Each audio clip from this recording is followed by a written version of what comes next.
that note, we move on to the second issue, and that issue is yet another government shutdown. And I am in Washington, D.C., talk of town all day, all night, or all waking hours of the day and night, is the shutdown. Some people are suffering enormously, as you can imagine. So what has happened? On October 1st, 2025, the US federal government temporarily shut down most operations. Apparently, 1.4 million federal employees are now to stay home unpaid or required to work without pay. Donald Trump has used the shutdown to eliminate some positions. As of now, most military, more than 1 million military personnel are still on duty and are being paid. Even the Republicans admit that the redirecting of funds to military pay may not entirely be legal. Maybe it is to be decided, but that did not stop the Trump administration taking the money.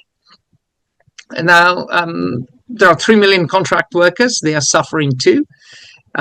Why do we have a shutdown? Now, of course, Glenn would remember the shutdown that occurred in the 1990s. Newt Gingrich was then Speaker of the House, and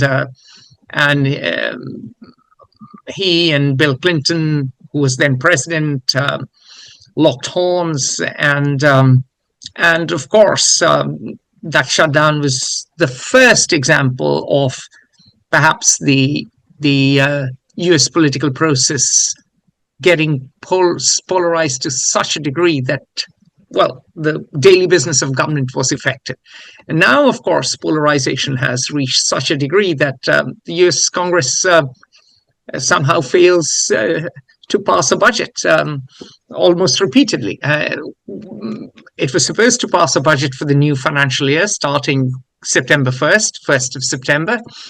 And like other legislatures around the world, the US Congress has power of the purse. The power of the purse in most democracies is with the legislature. Even in France, that is the case. And it approves appropriations from the US Treasury. So in an ideal world, what happens? The Congress or the legislature, whatever it is in any country, passes the budget, and then the federal government or the national government functions smoothly for the year.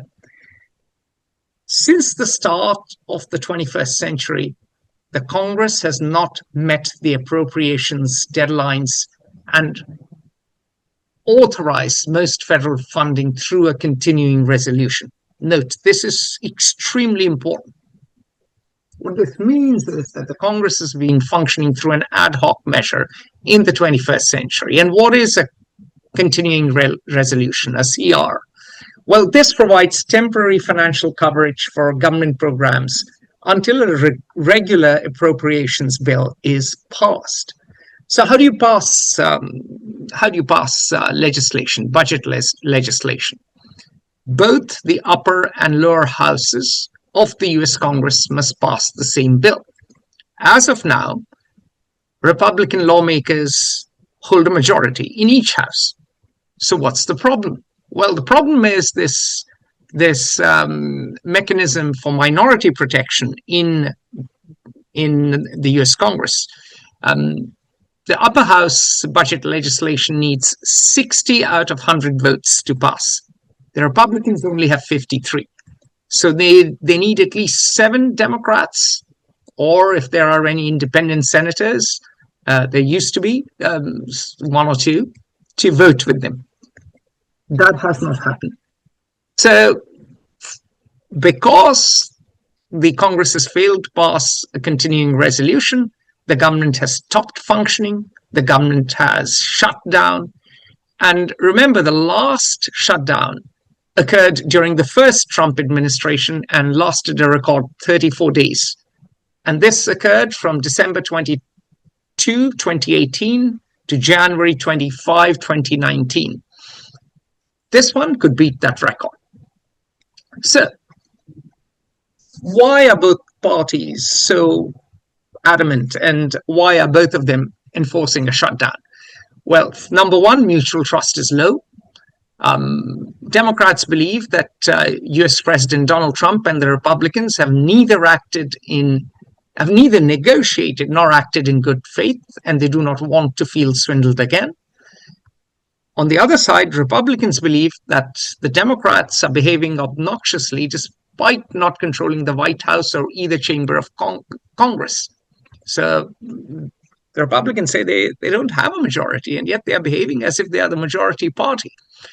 Now, what do the Democrats want? They want an extension of medical subsidies and the restoration of funding to pet institutions. One of them is National Public Radio, PBS perhaps. And in March of this year, Democrats say that Republicans promised to compromise on several key issues to get a continuing resolution, a CR, to keep the government functioning. And that hasn't happened. The key thing, however, for the Democrats is to extend the Enhanced Affordable Care Act, ACA, also known as Obamacare, subsidies that are set to expire at the end of 2025. Democrats introduced these subsidies through the American Rescue Plan of 2021 and extended them by the Inflation Reduction Act of 2022 during the Biden administration. And of course, the argument is that, look, Americans are hurting. Health premiums will rise. 24 million of them need the enhanced Biden subsidies. And furthermore, more than half of the Obamacare recipients are in states that voted for Trump in 2024. So this is a hill we can die on, and Republicans cannot take us on this particular hill. And already, if you read the DC press, I've been reading copiously. This is the Hill. I have Politico here as well. I have other newspapers. I won't bore you with the details. But what we are seeing is that the Democrats are feeling the pressure, of course. And why are they feeling the pressure? Because their supporters are saying, hang on a minute, we have SNAP funding, which is Supplemental Nutritional Assistance Program funding, starting November 1st, which is a major concern. I mean, there will be no SNAP funding. And at the same time, you have Republican senators also saying that they do not want, including Josh Hawley, apparently, saying that they do not want a big spike in premiums for their voters. So both sides are under pressure, and yet each side wants to win the blame game. The game, and there was the great game for Afghanistan between Russia and Imperial Britain, Imperial Russia and Imperial Britain. There is the new game over Syria between Mossad and MIT, and now there is the blame game. Pass the parcel. Each side wants the other side to be seen as responsible for the shutdown. And each side is unwilling to blink. Each side is banking on the fact that the other side will blink. And there is a lot of fury. Just as Democrats are furious with Trump for what they see as destroying institutions and pursuing vendetta politics, Republicans are infuriated that Democrats want an extension to Biden-era subsidies that were intended as a temporary measure to tide over the COVID pandemic. And they point out, look, this will cost $350 billion to $450 billion over 10 years. And the Democrats respond by saying, hang on a minute, you've just passed the One Big Beautiful Bill Act, which is pork barrel politics in the extreme. So what's the big deal about $350 billion to $450 billion over 10 years? Of course, Republicans are infuriated by demands to restore funding to institutions like NPR. One of our Republican sources on Capitol Hill said they would never give a thin red cent to NPR, and went on to say over our dead bodies. And they're very happy to prolong the shutdown if the Democrats are going to be intransigent on that fact, because they see these institutions as completely dominated by the Democrats. And they said, why would we we feed the hand that bites us. Now, what is worrying, as far as we are concerned, is that there are no conversations or substantive conversations going on between Republicans and Democrats to end the shutdown. In general, Democrats like hard shutdowns to prove that government really matters. Republicans like soft shutdowns to prove the contrary and to show that life can carry on despite a shutdown. As of now, the pain is intensifying. That would probably be reversed were the parties in, if the Democrats were in the Oval Office and the Republicans not. Yeah, possibly. So much for principle. Yeah, that's true. If I could say, amidst all this sort of stuff, let me give a veneer of principle, at least, to the actions of each party. But I don't actually, I'm not being facetious. I'm being serious. Amidst all this sordid zero-sum maneuvering, there is deep, fundamental, principled difference.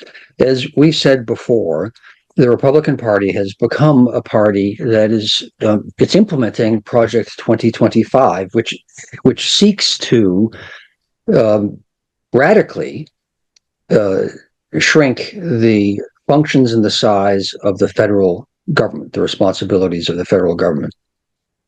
Ideally, by the ideologues, 50% smaller than the government was on January 1, 2025.